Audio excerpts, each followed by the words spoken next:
Okay, I'm just going to share just a little bit. Okay. My name is Jill Maynard, and I'm the principal at Southside Elementary School in Belfry, Kentucky. And as Jennifer said, we were provided with a challenge to do a capstone of an area that we felt like that we really needed to work on in our own schools. And I will tell you that after looking at, and this is just a little handout that just kind of tells our journey through this, but it was just the fact that after I had looked at our Val Ed survey results, one of the things that our teachers had said was that they would like to have more individualized professional development. That, in so many words, they were sick and tired of coming at the beginning of the year and having to sit and get that's boring, not everybody needs it, and they just really needed something that was going to help them meet their own personal needs. And so after looking at that, and then after Jennifer had mentioned that in the capstone, I was like, okay, this is something I could do. The only problem is with the amount of teachers that we have and the amount of money, how am I going to pull this off? So I started actually looking and searching to see what would be a plan of action that I could come up with that would make this doable and affordable, but yet meet all of our teachers' needs. So my first step was to have my teachers complete their professional growth goals at the end of the year, because I thought that right there will be the first starting point for me to know what they have identified as a weakness in their professional lives and what I could do to make that better. So that was the first thing that I looked at. After I got those results back, my assistant and I sat down and went through those, and I was quite surprised because I was thinking, 30-some teachers, 30-some individual plans, and how am I going to pull this off? But when I actually looked at their growth goals, we actually ended up with just 5 areas that we needed to focus on. And I thought, okay, this is doable. I can do this. So as you can see from the little handout, the first one was 1D, and this goes back to our TPGES, which was perfect. We're all about helping our teachers grow and develop, and so I thought, what's a better way, than to use that? And so on 1D, and I know we try to stick with areas 2 and 3, most importantly, because of the instruction and assessment. However, on 1D, demonstrating knowledge of resources, through the ARI grant, we had ended up getting some Google Chromebooks, and so that was last year. So this year, I allotted money so that my whole second grade could become one-to-one with Google Chromebooks. And so all of my teachers were really stepping out on a limb saying, okay, I really don't know this much about this, but I want to learn this. And so they were really excited about it. So that pretty much 1D is mainly my second grade. Our 5th grade also has one-to-one, but they had different needs because most of them knew how to run the equipment. The second one is 3D, using assessment and instruction. Then we had 3B, questioning and discussion techniques. We had 3C, engaging students in learning, which is always a big one just for the simple fact that we always want our kids engaged. And finally, 2C, managing classroom procedures. And I will tell you that with this one was actually one of my special need teachers. And he was like, I just need a little bit more assistance with this. I don't feel completely comfortable. He was a new teacher. So we ended up with just 5 areas that we needed to work on. So after we got that, I was like, okay, now I know their needs. What is it that I'm going to do? How am I going to pull this off?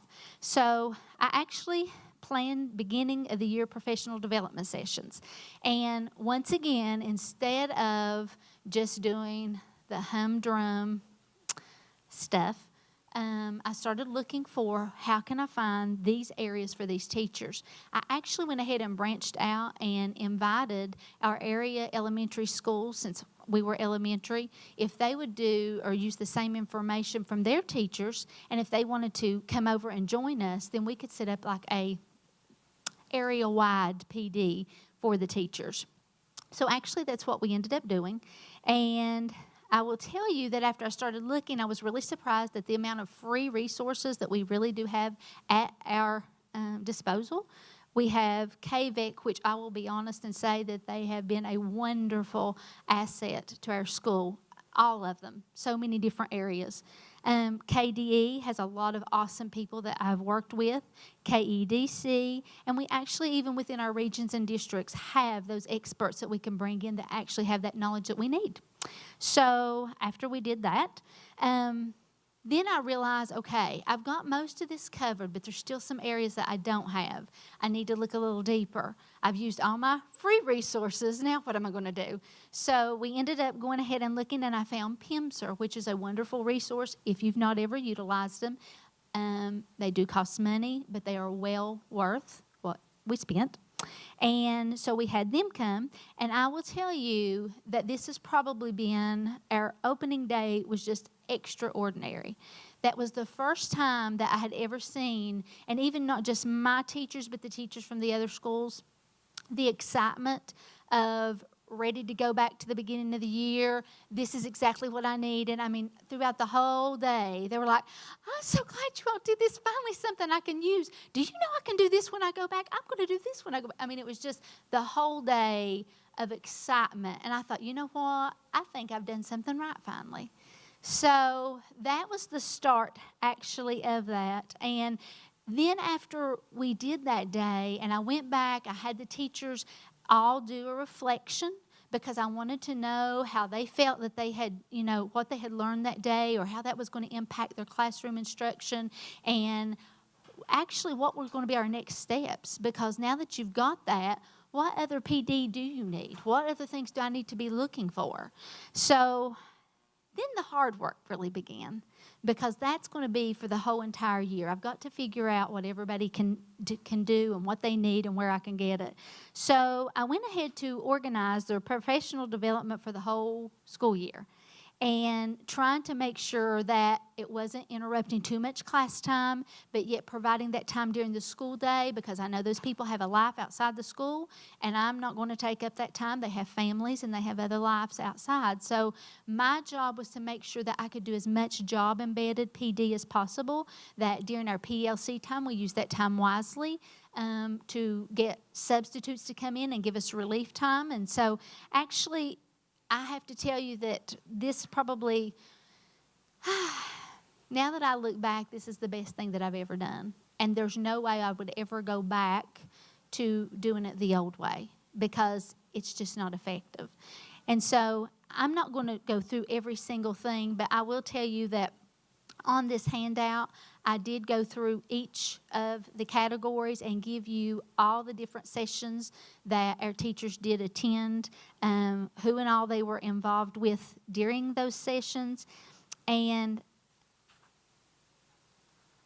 as it says at the top, learning should be as unique as you are. Each teacher's different. Each teacher has their own different skills that they come with. They have everything that they have individually, but it's our jobs as administrators to take them from where they are and help them to grow. Because if we don't, then we're not doing our job. But as you can see, you can look through there, and I went through and I listed everything that I could tell you about each. And I will briefly just tell you, just for the fun of it, like with the demonstrating the knowledge of resources.